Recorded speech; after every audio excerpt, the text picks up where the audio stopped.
A lot of times I used to doubt myself. My homie Stacks like, bro, you can make this in a Tubi or something like that. I'm like, man, bro, I don't think it's that interesting. Like, he said, man, you don't count your stories out, bro. So that's another thing I got to do, and that's something, I think about it. Older white guy said, don't never sell yourself short. There was a recruiter, and this is a tech story I'll tell you real quick. Then we'll get into the story. There was a guy, and there's something else that happened today that's hilarious. So I'm gonna try to capture that too if I remember it. About let me just say, let me put it as a timestamp so I remember. It was this dude, this old dude that was looking at somebody's phone and gets all up in their phone. But I was ordering a sandwich today, so I'm gonna make a video about that. That's gonna be funny. Okay, so older white guy, he's a recruiter. Or no, he wasn't that old. But he was about 10 years to my age. He was an elder. He was elder to me.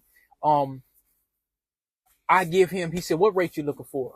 Well, I'm up here bumbling around. You know how Negroes get. Well, give me. And he's kind of like, so. Dude closes his folder, and he leans back in his chair, and he says, "Kid, you're selling yourself short. Don't do that again." He said, "Don't ever do that again." And I'm like, "Oh, okay." Like, so he pauses for a minute. He looks at me. He says, don't never feel more undervalued. Even if you feel you're undervalued, don't tell nobody that. He said, don't tell nobody that you're undervalued, and don't sell yourself short. So he didn't like that. He says, you look at the qualifications. He said, you got to understand the power that you got. You didn't go to college, but you learned all this stuff. He said, not everybody does that. That's not the story of everybody. You got a different story. Use it. And so, I had a lot of trouble doing that sometimes I don't want to say too much or whatever. He said, man, name your price. He said, they're going to tell you no anyway. He said, and what you do is you give the range. That's why I always tell y'all, you give the range. Because, man, look, I was going to do this later, man. Y'all know I like to feed the seagulls and stuff over in the parking lot. I was going to do this on a different thing, but we just going to do this now. Because I got to be honest with y'all, and I can't lie to y'all. I told y'all what was coming years ago with the agility report. I'm not saying not mess with tech. I'm telling you with this shit. I'm an IT professional, but I have to tell y'all what this stuff is going to do. The agility report came out and it was talking about how it's going to wipe out 50% of black men. They didn't say black women because they know the head of the household. You wipe out the head of the household, it's over. How the hell you think that? How you think they raided Africa? Do you think they came out on their own? They came in and some niggas sold some niggas too. But what did they do? How did they get them to sell other people and kidnap people? The Europeans weren't the only ones kidnapping and selling people, right? You get rid of the head of the household. They said the agility report, the McKinley report or whatever it's called, said that black men are going to lose these jobs. Now, why did they say that? They didn't say why. So, I got a brochure. And I'm not telling you this as a fellow tech. Fuck technology. I'm telling you this as a black American. I'm telling this to black folk. Global. Something you might want to consider in the next 36 months. You've seen that AI data scientist has been trying to keep AI safe for the past 15 years. I can't remember what story that was. I think I might have covered it a little bit. He said by the year 2032 or 2037, I think it's 2037 or something like that, 99% of the jobs going to be out of there. It's only going to be 5 main jobs that people be able to do. So I'm just showing y'all this brochure. I'll be real on and off. Additional careers in the electric industry, building control specialist, foreman, design engineer, project management. AI can't take this out just yet. Here's the earning power. Plug into an IBEW electrical apprenticeship to build a brighter future. I'm gonna add and post to this, and I'm gonna run this through Brother Chat with some pictures, and I'll use Brother Chat to do whatever I need to do. But what I'm telling y'all, I'm going off on a tangent. I was supposed to do another story. I'm telling y'all that that's something you might want to think about within the next 36 months. Still do tech. Get in where you fit in.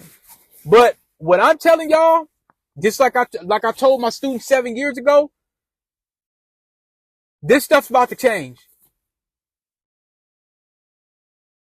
This ain't me talking. Go look up the agility report, the McKinley report. This ain't me talking. They don't just say this stuff to be a coincidence. They're not just talking. They're not babbling and plebiscite babbling and, oh, this is the end of the world's coming and Armageddon's coming down. They saying this because it's facts. They're from the AI perspective or where they say things are going to go. And in this report, they're not making this up. This is going to happen. It's happening now. I got 5 guys I've been working with looking for work. 36 months ago, hell, 5-6 years ago, they could have just dropped their job and it was the pandemic. Folks they had the power. I'm working remote. I want to work here. I don't want to work here. I want to work. They had the power. Years ago, I remember one time I could just bounce somewhere and literally in 2 weeks, be back in something else. I'm telling y'all, this ain't going where you think it's going to go, where they say, oh, it's going to bounce back and everything's going to be great. It's not going to happen. I'm not telling y'all this as a tech. I'm telling y'all as a person that's working in the American industry right now. I'm telling y'all from somebody that's working at a company where they're hiring AI people left and fucking right to build up and train these models and machines. And they're telling me that there's nothing good that's going to come out of this shit when it's all said and done. They said that. Machine learning engineers, risk government AI model engineers and AI directors and stuff like that. They're telling me that. Not me. Fuck what I say. They're telling me that. So I'm just giving you the message. As the Black American, being Black and IT newsman, I'm giving y'all the message. So, sorry for the hollering, but I got to give it to y'all. I got the information. I've been told, so I got to give it to y'all. I'm not going to sell y'all down a river and say, well, it's just going to be great. No, it's not. Now, that don't mean you don't stop hustling and stop grinding. You don't get the woe is me. Oh, it's just, I can't do nothing or whatever. Nigga, if you're breathing, do something. If you don't want to be here, I don't know what to tell you. But if you're breathing, do something. I don't know what you're going to do. You grown. I don't know what you're going to do. But I'm just saying I was just looking at this one thing. That's why another reason why folks were kind of getting on Umar a little bit, because you got a dude in Philly. He's doing the trade apprenticeship. There's another little, not little program, but there was another program that does a bunch of AI stuff. Man, they getting it together out there. That's why a lot of folks was kind of like, all right, bro, we really support you, bro, but you don't deliver. You see what I'm saying? You don't deliver, bro. That's why folks was kind of like, so yeah, we gonna get you with the memes. We gonna kind of roast you a little bit, bro. We got to. You put yourself out there to do so. Public scrutiny. But anyway, finally we're gonna get to the story. Damn it.